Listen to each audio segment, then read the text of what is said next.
Les innovations de l'Ukraine. Chaque nouvelle arme pourrait avoir un impact significatif sur la capacité de la Russie à poursuivre le conflit. La production d'armes en Ukraine garantit grandement son indépendance. Flamingo, Flamingo, Flamingo. Le missile Flamingo de l'Ukraine, 1150 kg d'explosifs puissants. Vladimir Peyton est plus inquiet qu'il ne le montre. Le 30 août 2025 à l'aube, au poste avancé du service fédéral de sécurité près d'Armiansk, il se passait beaucoup de choses. Le poste avancé, qui était sous contrôle russe depuis le début de l'invasion initiale de la Crimée en 2014, est en effervescence. Les responsables du service fédéral de sécurité informent les commandants sur les attaques à venir et préparent une grande offensive depuis la Crimée vers le nord-ouest ukrainien, ainsi que des attaques de drones sur les villes proches de la ligne de front. Pendant ce temps, en Ukraine comme à Odessa ou à Mykolaïv, 3 énormes missiles de croisière décollent au-dessus de la mer Noire. 15 minutes plus tard, c'est l'enfer à Armiansk, avec une énorme explosion suivie de drones qui rasent le complexe. Quand tout est terminé, il ne reste qu'un cratère fumant de 13 mètres de large à proximité, et rien d'autre que les restes calcinés de l'avant-poste occupé depuis longtemps. Voici l'histoire du Flamingo FP5, le puissant missile de croisière construit localement par l'Ukraine, qui est sur le point de bouleverser le champ de bataille et de changer à jamais le cours de la guerre. Alors, que s'est-il passé le 30 août ? L'attaque sur Armiansk visait à exploiter une brèche temporaire dans les défenses russes à la frontière nord de la Crimée, alors qu'ils se préparaient à attaquer les positions ukrainiennes, qu'ils pensaient être en posture défensive. C'est précisément sur cette supposition que comptaient les Ukrainiens. Pendant des semaines, les forces communes ukrainiennes ont utilisé drones et frappes pour user les radars et défenses d'acquis aériennes surveillant l'isthme, détruisant le matériel plus vite qu'il ne pouvait être remplacé. Quand l'opportunité s'est présentée, la frappe a été lancée avec 3 missiles Flamingo et une vague de drones. Des drones UJ 26 Bobber ont d'abord survolé la Crimée depuis Kherson lors de l'opération. Ces drones ont été envoyés environ une demi-heure avant le premier lancement de Flamingo à basse altitude, volant à une vitesse de 150 à 180 km/h et frappant les radars et les communications autour du poste avancé d'Armiansk. Les radars russes, déjà gravement endommagés auparavant, ont permis le succès des attaques. Le premier impact a visé le radar d'acquisition 3D96L6 AP Cheeseboard. Ce radar à réseau phasé rotatif fonctionne avec les systèmes de missiles S-300 et S-400 pour la défense de théâtre. En mesurant la distance, l'azimut et l'élévation, il peut distinguer 4 types de cibles: avions, hélicoptères, drones et missiles. C'était un élément essentiel de la défense aérienne russe de l'isthme vers la Crimée. Le deuxième coup majeur a été porté au radar de défense côtière MRM-1E. Ce radar en bande X détecte les navires de surface et les avions volant bas au-dessus de l'eau. 2 Pantsir S1 ont tiré avec leur radar embarqué et abattu 2 UJ-26. Mais l'attaque avait déjà été un succès. Et le radar qui aurait dû détecter les menaces arrivant par la mer Noire était temporairement aveugle et coupé de toute communication. C'est alors que les Flamands sont intervenus. Un missile n'a pas atteint sa cible, suite à une erreur, un dysfonctionnement, parce qu'il a été abattu. Il a été perdu et n'a pas frappé le poste avancé d'Armiansk. Cela a réduit la puissance du coup initial et a obligé le reste de l'attaque à compenser. Un missile a été le coup décisif. Il a frappé à moins de 15 mètres du poste de commandement près du point de contrôle d'Armiansk, soit la précision annoncée. L'explosion a endommagé les antennes et détruit le matériel de communication. L'effet immédiat a été d'aveugler le poste avancé et de couper son lien avec le commandement. Les soldats russes sur la base se sont soudain retrouvés sans radar opérationnel, sans communication fiables et sans coordination venant d'en haut. Le deuxième missile, moins précis, a touché près du rivage, près d'un aéroglisseur. Le navire a été gravement endommagé et a brûlé. Bien que ce n'était pas la cible visée, sa perte a encore perturbé la mobilité russe dans la région et a ajouté à la confusion sur le terrain. Après la chute des missiles, les drones ukrainiens sont intervenus. Certains étaient des munitions rôdeuses, d'autres transportèrent de petites charges explosives. Leurs cibles étaient des dépôts de carburant, des véhicules stationnés et des positions défensives, sans radar et avec les communications déjà détruites. Les défenses russes ont été épuisées en environ une demi-heure, plusieurs drones kamikazes parvenant à atteindre leurs cibles. La frappe a donc duré environ une demi-heure.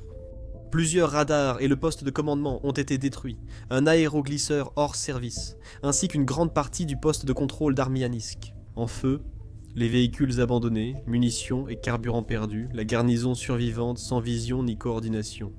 Astra Press, média indépendant russe, a confirmé la mort d'au moins un soldat russe lors de l'attaque. Maintenant, l'opération n'a pas été sans faille. Un missile a été perdu et un autre a touché une cible non prévue. Cependant, les frappes de précision et les drones ont suffi à atteindre l'objectif. Le poste avancé d'Armiansk a été neutralisé.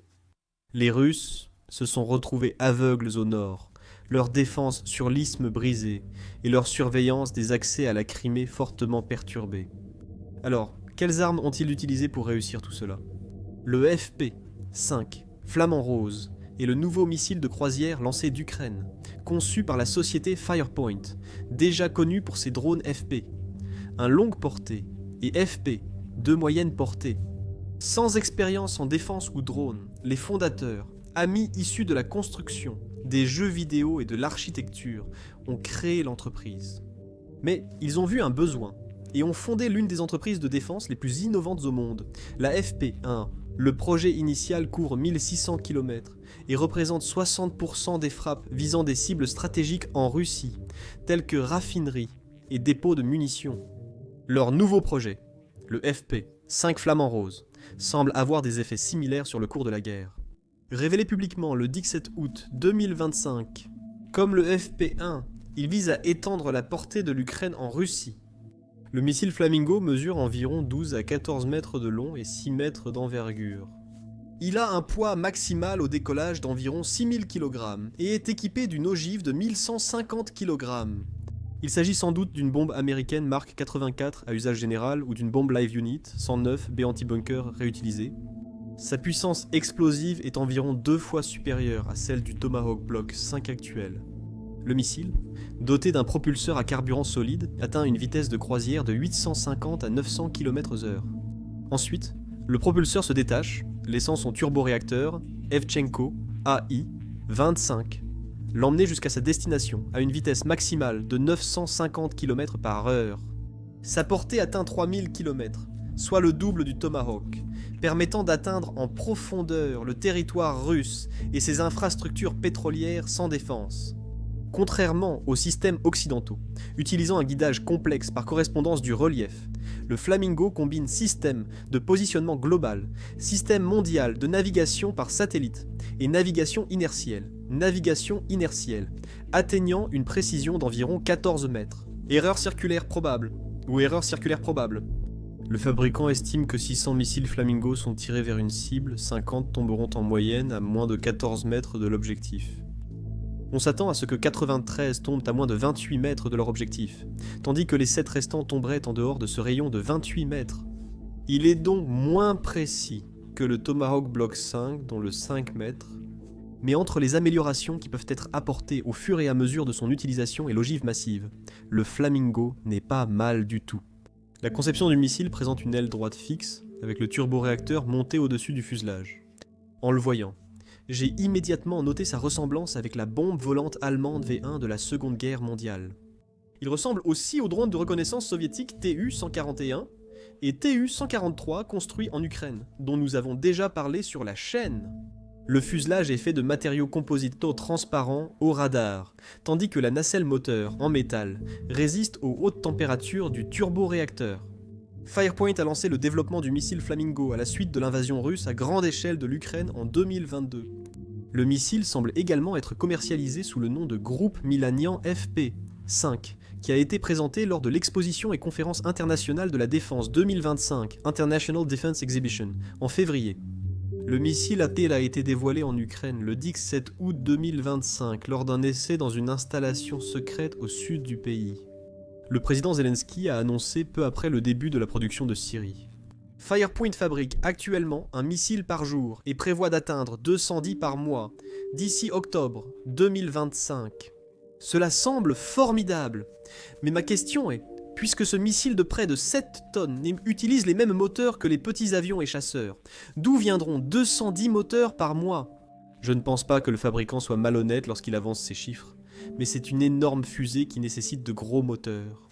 Il sera intéressant de voir comment ils vont s'en procurer. En avançant, l'ingéniosité ukrainienne et la réduction des coûts tout au long de la guerre ont été inspirantes et révélatrices. Cela nous amène à un autre point. Le Flamingo est plus puissant, a une plus grande portée que ses homologues occidentaux, et coûte moins d'1 million de dollars à construire. Comparez cela au Tomahawk ou au Scalp qui coûtent à tous deux plus de 2 millions chacun. La production nationale garantit un approvisionnement stable, indépendant de la politique. Et le ciblage sera décidé par l'armée ukrainienne, et non par des lignes arbitraires imposées par des gouvernements étrangers. Commercialement, une filiale de Firepoint débutera la production de carburant solide pour la fusée Flamingo au Danemark dès décembre 2025. Cela a provoqué la colère du gouvernement russe, qui considère l'ouverture de l'usine de carburant comme un acte hostile, et affirme que cela risque de provoquer une escalade. Firepoint développerait actuellement 2 nouveaux missiles balistiques, les FP-7 et FP-9. Ces systèmes montent à haute altitude, puis redescendent rapidement sur leur cible, rendant leur vitesse finale difficile à intercepter pour la plupart des défenses aériennes.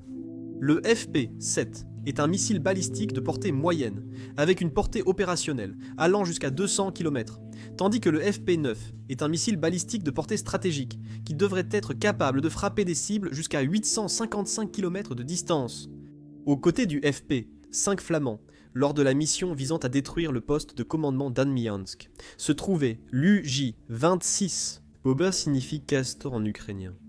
Cette munition rôdeuse ukrainienne à longue portée, utilisée bien au-delà de la ligne de front, vole avec l'armée ukrainienne depuis 2023. Les rapports publics et sources des renseignements ukrainiens le présentent comme un drone d'attaque conçu pour privilégier portée et charge utile lors de frappes en profondeur. Ce drone a été attribué à des attaques contre des cibles russes de grande valeur, jusqu'à Moscou. Des images récentes du renseignement ukrainien montrent des frappes de Bober sur radars et systèmes de défense aérienne en Crimée occupée. Les spécifications issues de sources ouvertes varient, selon les médias et les révisions du Bober. Mais ce qui ressort des rapports, c'est que le Bober est nettement plus grand et possède une portée plus longue que la munition rôdeuse tactique typique. Portée. Les estimations dans les rapports disponibles varient approximativement entre 600 km et 1000 km, ce qui n'est pas tout à fait aussi loin que le FP, mais cela reste dans la catégorie des drones d'attaque à longue portée, plutôt que des véhicules aériens sans pilote d'attaque. Les chiffres de charge utiles situent l'ogive généralement entre 20 et 30 kg. Sa munition habituelle est une charge creuse de type KZ, 6 conçue pour neutraliser les véhicules radars et les cibles légèrement blindées. Il atteint 180 km/h. Les méthodes de déploiement et de lancement ont évolué durant la guerre. Auparavant, les variantes étaient utilisées depuis des pistes d'atterrissage improvisées avec un train d'atterrissage, mais les améliorations plus récentes, rendues publiques, incluent des méthodes de lancement par catapulte ou rampe fixe. Cela supprime le besoin d'une piste d'atterrissage et rend le drone plus flexible à déployer sur le terrain. Depuis le début, il a reçu une mise à niveau. Vue à la première personne permettant un retour d'image en temps réel, un contrôle manuel en phase terminale, ainsi que des caméras thermiques pour mieux cibler la nuit ou par faible visibilité. Ces améliorations visent à accroître la survie et la précision du drone contre des cibles protégées.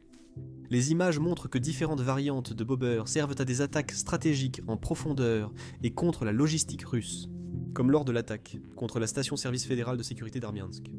Parmi les utilisations notables signalées figurent des frappes attribuées au drone Bober contre des cibles dans la région de Moscou en 2023 et une frappe signalée sur le champ d'essai de missiles Kasboutin-Yar en juillet 2024.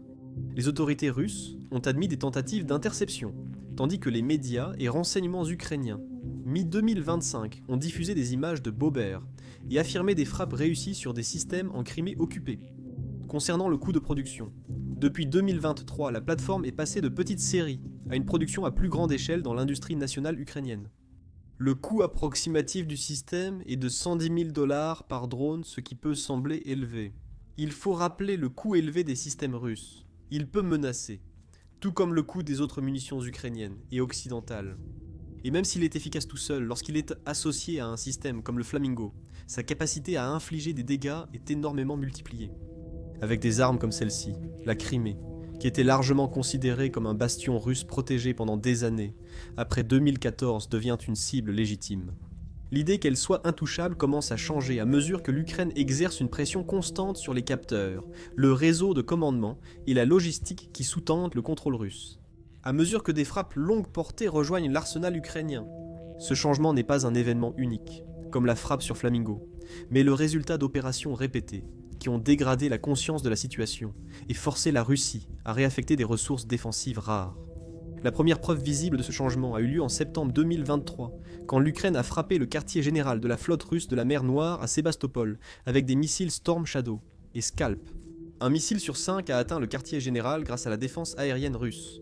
Cependant, l'attaque a endommagé le bâtiment du commandement de la flotte et prouvé que même les centres navals très protégés de Crimée étaient vulnérables aux armes de précision occidentales. Cette frappe a brisé l'idée que Sébastopol, et par extension la Crimée, étaient hors de portée de l'Ukraine. YouTube vient de faire une annonce stupéfiante. Elle verse 64 millions de dollars par jour aux créateurs. Pourquoi ? Eh bien, parce que YouTube n'a pas assez de créateurs. Voilà pourquoi vous voyez sur votre page d'accueil des vidéos avec moins de 1000 vues, comme celle-ci. Bien sûr, cela ne signifie pas que chacun doit créer une chaîne. Si vous vous êtes déjà demandé s'il fallait lancer une chaîne YouTube ou une chaîne sans visage comme celle-ci, c'est le moment idéal. YouTube verse chaque jour des millions aux créateurs et met désormais davantage en avant les chaînes récentes et petites. Mais je suis sûr que beaucoup d'entre vous se posent des questions sur la façon de commencer et de développer une chaîne. Nous recevons des questions par email tout le temps, de la part de certains d'entre vous. C'est pourquoi nous avons décidé de regrouper tous nos conseils YouTube dans un seul camp d'entraînement, pour le prix exceptionnellement bas de totalement gratuit. Donc, si vous êtes quelqu'un qui souhaite lancer sa propre chaîne YouTube, inscrivez-vous à ce camp via le lien en description ou l'écran. Inscrivez-vous maintenant. Malheureusement, contrairement à YouTube, le camp d'entraînement fonctionne comme un appel Zoom, limité à 100 personnes revenant à la vidéo.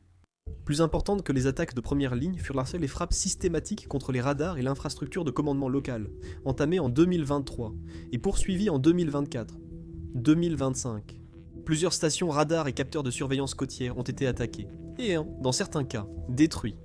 Des frappes aériennes comme celle-ci comptent, non pour la neutralisation d'un radar, mais car elles forcent la Russie à combler les failles avec des moyens mobiles coûteux ou à accepter des angles morts temporaires. La destruction répétée de l'équipement russe perturbe la chaîne reliant détection et interception et force la Russie à choisir où employer son matériel.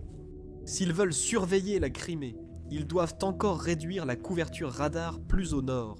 Les frappes venues de la mer et des côtes ont élargi la portée de l'Ukraine en avril 2022. Le missile Neptune, fabriqué localement, a prouvé l'efficacité des systèmes anti-navires en coulant le Moskva, navire amiral de la flotte de la mer Noire. Depuis lors, des variantes à longue portée du Neptune ont été utilisées pour menacer et frapper des cibles maritimes et terrestres en mer Noire et en Crimée. Ces approches compliquent le stationnement et le ravitaillement russe. En mai 2025, une attaque massive a visé le port de Novorossiysk sur la côte est de la mer Noire. Ceci a établi un record pour les attaques de missiles ukrainiens, les Neptunes atteignant leur cible jusqu'à 1000 km. Les navires étaient à Novorossiysk, car la flotte de la mer Noire a dû quitter Sébastopol, en Crimée, en 2023, après avoir perdu 4 bâtiments lors d'une frappe de missiles de croisière ukrainiens. Les armes occidentales, à longue portée, ont également modifié l'équation. Storm Shadow, Scalp et d'autres systèmes offrent à l'Ukraine des armes de précision pour frapper des cibles protégées et importantes en Crimée, avec les munitions rôdeuses, les drones d'attaque et la baisse progressive de la capacité de détection russe. Ces systèmes ont permis à Kiev de frapper des équipements et installations russes depuis des distances et directions forçant les défenses russes à se disperser ou à laisser des zones non protégées. Comme nous l'avons vu avec l'attaque du Flamand Rose, la tendance a été de synchroniser les drones longue portée et les munitions rôdeuses pour harceler ou aveugler les capteurs locaux. Des frappes de précision suivent pour exploiter les opportunités créées par ces perturbations.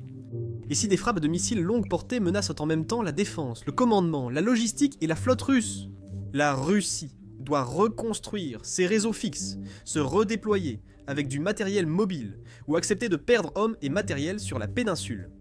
Les conséquences opérationnelles ont été profondes. Des radars et postes d'observation endommagés ou intermittents réduisent à l'alerte précoce et le temps de décision, ouvrant de courtes fenêtres pour ces frappes de précision. Cela ne signifie pas que la Russie n'a plus de défense. La densité et la fiabilité du réseau de détection ont diminué, forçant les systèmes à s'appuyer sur leurs radars à courte portée. Comme le Panzer S-1 qui a abattu 2 drones Bobber grâce à son radar embarqué. Maintenir une couverture efficace à travers la Crimée nécessite désormais plus de moyens, plus de mobilité et plus d'efforts logistiques qu'avant le début de la campagne de frappe ciblée en 2023. Des exemples dans le temps illustrent ce point. La frappe de septembre 2023 contre le quartier général de la flotte de la mer Noire a montré une portée stratégique. Les frappes répétées sur les radars tout au long de 2024 ont détruit les capacités de détection fixes. Des frappes sur la logistique côtière et les petites unités navales après l'évacuation de la flotte de la mer Noire en 2024. 2025 ont encore affaibli la capacité russe. La première utilisation du Flamingo en août 2025 a révélé que le missile longue portée de Kiev pouvait compléter les systèmes occidentaux à moitié prix. Lorsque nous regardons les dernières années sur la péninsule de Crimée, ces événements démontrent une logique cohérente et efficace. Retirer les capteurs, couper le commandement local et la logistique, puis lancer des attaques de missiles synchronisées. Stratégiquement, le résultat concret est que la Crimée ne peut plus être considérée comme un sanctuaire à l'abri des frappes ukrainiennes. Les commandants russes doivent considérer que des postes d'observation, sites radars et centres logistiques anciens sont à portée des Ukrainiens et doivent être défendus en conséquence. Cette nouvelle réalité met sous pression les ressources russes, limite les attaques et accroît la vulnérabilité des unités autrefois approvisionnées et préparées au combat sur la péninsule. Avec une défense aérienne omniprésente, je doute que l'Ukraine attaque vers la Crimée. Mais la stratégie actuelle, qui consiste à maintenir les Russes sur le qui-vive, à des centaines de kilomètres de distance, les oblige à défendre une immense portion de territoire et à détourner des ressources d'autres endroits pour y parvenir. Où cela nous mène-t-il ? Après l'attaque du Flamand Rose du 30 août, j'ai vérifié les principales sources américaines, sans trouver de mention de l'événement. Le fait que l'Ukraine développe son propre missile de croisière ultra longue portée et ultra destructeur pour la moitié du prix d'un Tomahawk devrait être une grande nouvelle. Pourtant, les médias américains l'ont ignoré. Au début de l'invasion russe de l'Ukraine en février 2022, l'intérêt du public américain était très fort. Les sondages de l'époque montraient que plus de 4 Américains sur 5 suivaient de près la guerre, et une grande majorité soutenait l'aide militaire, économique et humanitaire. Mais en 2024 et 2025, la situation avait changé. Les enquêtes révèlent que seuls 2 tiers des Américains suivent encore la guerre, et ceux qui la suivent de très près ont diminué de moitié depuis les débuts des combats. Une enquête du Conseil de Chicago de mars 2025 montre qu'environ la moitié des personnes pensent que les États-Unis doivent aider l'Ukraine à se défendre. Les divisions partisanes étaient claires, et la guerre devenait politique. Chez les démocrates, le soutien à l'armement et au financement de l'Ukraine restait fort, mais chez les républicains, on estimait que Washington en faisait trop et à un coût trop élevé. De plus en plus de gens, tous bords politiques confondus, voulaient une fin rapide à la guerre, quitte à ce que l'Ukraine perde du territoire. Cependant, des sondages plus récents sont plus encourageants, avec 62% des Américains soutenant la poursuite de l'aide militaire à l'Ukraine. Le principal changement touche les républicains, dont le soutien a augmenté de 21% selon le sondage de juillet 2025. Actuellement, une faible majorité de 52% estime aussi que les États-Unis devraient aider l'Ukraine à reprendre ses territoires, même si cela allonge la guerre. Éditorialement, je devrais préciser que la perte de territoire ukrainien ou le gel des lignes actuelles mènerait à un conflit gelé similaire. Après l'invasion de 2014, une impasse tendue pendant que la Russie se réarme et s'entraîne pour de nouveaux combats. Selon le Ukraine Support Tracker de l'Institut Kiel, les États-Unis n'ont pas fourni d'aide depuis janvier 2025. Ce qui contraste fortement avec ce que le public considère comme juste et ce que le gouvernement et les médias traditionnels semblent ignorer. Cet engagement américain fluctuant contraste fortement avec les attitudes en Europe. Les sondages à travers l'Union européenne montrent un soutien majoritaire constant à la fourniture d'armes, au maintien de l'aide financière et à l'acceptation des coûts économiques des sanctions. Dans les États en première ligne comme la Pologne, la Lituanie et les pays nordiques, le consensus est encore plus marqué. Il faut stopper la Russie en Ukraine, sinon ses troupes atteindront leurs propres frontières. Et la toute limite de l'Union européenne et des pays qui sont en fait membres de l'OTAN. Les Russes ont récemment testé les défenses de l'OTAN en envoyant une vingtaine de drones en Pologne. le 9 puis le 13 septembre jour d'écriture du script. Entre juin et août 2025, l'Allemagne a signalé 536 survols de drones de surveillance, très probablement en provenance de Russie. Et le 10 septembre, un article d'Euronews a expliqué comment des navires de la flotte fantôme russe dans la Baltique lancent des drones de surveillance au-dessus des navires de l'OTAN, des installations militaires et des infrastructures civiles importantes en Allemagne et dans toute l'Europe. L'opinion publique européenne considère que le conflit n'est pas une lutte lointaine, mais la ligne de front de leur propre sécurité. Ce contraste est important car cette guerre n'est pas une querelle régionale. C'est l'acte d'agression interétatique le plus significatif en Europe depuis 1945. Le fait que les États-Unis laissent la Russie affaiblir l'Ukraine et renforcer son contrôle enverrait un message clair. Les frontières peuvent changer par la force, les alliances vaciller ou se rompre, et la dissuasion n'a plus de poids. Si l'Ukraine est abandonnée, la prochaine épreuve pourrait survenir bien plus tôt qu'on ne le pense. Elle pourrait survenir en Pologne, dans les États baltes ou en Géorgie, partiellement occupée par la Russie depuis 2008. L'idée que la Crimée ou le Donbass sont des endroits lointains et de peu d'importance ignore la simple géographie. La frontière orientale de l'Europe est le seuil de l'OTAN. Une victoire russe en Ukraine mettrait une forte pression sur l'Alliance et inciterait Moscou à tester ailleurs, plus qu'actuellement. Et inciterait d'autres États autoritaires à tirer des leçons sur la faiblesse de la détermination occidentale. C'est pourquoi l'érosion de l'attention et du soutien américain est dangereuse. Les Ukrainiens démontrent que l'armée russe peut être contenue et repoussée avec les bons outils. Les alliés européens comprennent l'enjeu. Le défi maintenant est de s'assurer que les États-Unis ne transforment pas la victoire en défaite. Détourner le regard, justement au moment où l'avenir du monde libre se décide.